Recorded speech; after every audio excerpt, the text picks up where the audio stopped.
Hi, everyone. Hope everyone have a great night. My name is Carla LaChapelle. For those of you who are just joining me, I am a realtor with the Virtual Realty Group. And what I do is I help activate your real estate legacies.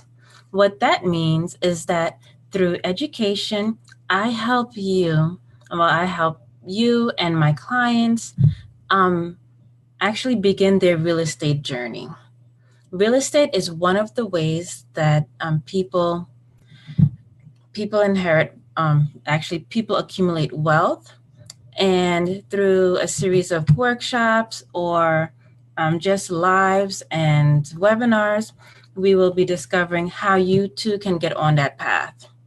As a realtor, education of different programs is not the only thing that I do. I also help people buy and sell their homes as well. So if you have any questions, you can always leave them in the comments on anything about real estate.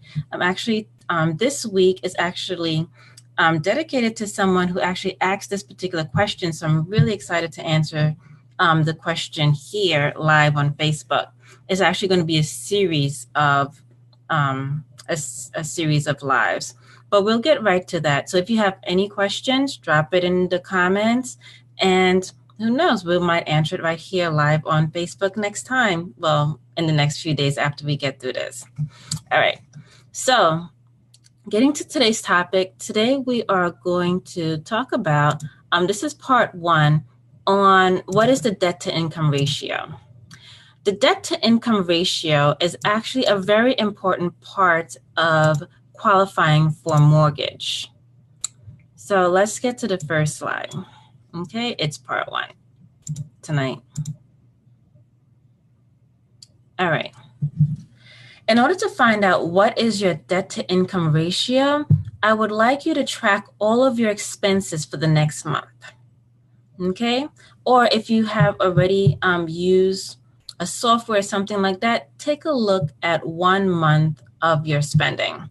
That's your income, how much you bring in for the month from all the different sources, and how much you spend, like every single thing, try to track it. Next, how do you track all of that? You can either use the traditional pen to paper, you can use spreadsheets, there are apps, there's software, there's so many ways you can track spending these days. It's unbelievable. Just take a few moments to do an online search and pick which one is right for you.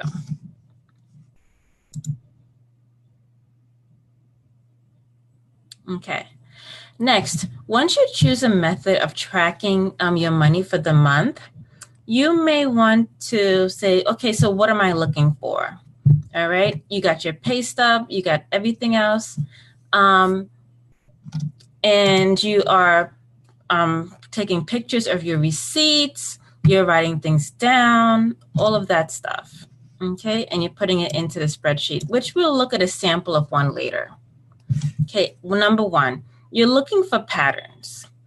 Like for me, when I used to travel to the city a lot, used to commute, I would always stop at a particular store and get something.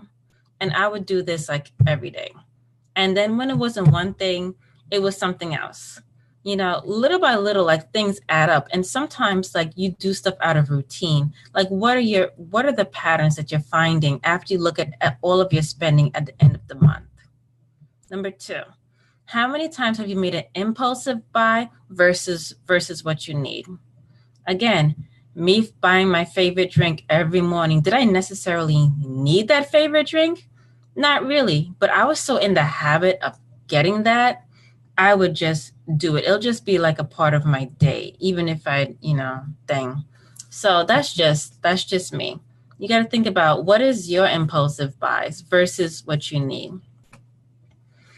And then number three, how much money do you have that's left at the end of the week or the end of the month? Well, actually, you want to do both. How much you have left at the end of that particular week and how much you have at the end of that particular month. All right, give me 1 second. Let me just check for any questions that anyone may have. You got to give me a few moments to get used to, well, a few tries to get used to live. Like sometimes there's a delay and I may not see your comments right away. But believe me, I will get to them after the live. If anything, just make sure to say hi. And please excuse my lateness, for responding to your comments. Sometimes I don't see it until later. See, now I'm checking and, just know that I will get back to you and say hi to everyone after, even if it's not here live. I'm getting used to it. All right. On to the next thing. Last point. What does a budget spreadsheet look like? Since this is kind of late right now, I'm not going to keep you too late. Let's take a look at one. And there's several. This is just one particular one that we're sharing just for tonight. Okay. Here's one that's in Excel. So for this one, you have over here, you can put in, well, projected monthly income. We'll just leave that for right now. If you have an estimate of how much you may bring in each month, you can put it here in this first column right here. Next, what we really want to focus on is right here, how much money you actually brought in for the month. Put the income right here, and then anything extra that came in along the way. And what this will do is that as you add things and change the number will also change here on the spreadsheet. So therefore, as you can see, the numbers are changing. You don't have to worry about doing the math. The spreadsheet will actually do it for you. And then you want to check over here, your actual balance. At the end of the month, it will tell you, well, as it changes, how much money you should have left. Of course, you may not be tracking every single penny that's coming in, but you should have a rough estimate. And the better you get at tracking your money, is the better that you'll be in general as far as getting finances and working towards a goal. Again, this is step one of working towards your goal of owning real estate, investing in real estate, and building any kind of wealth, whether it's in real estate, IRAs, money markets, anything like that. But right now we're focusing on the basics of building wealth. So step one, again, we are just focusing on the basics, and that is looking at that budget. Tomorrow, what we'll do is on part 2, we're going to take a look at, okay, so now that you know how much your expenses are, how to calculate the debt to income.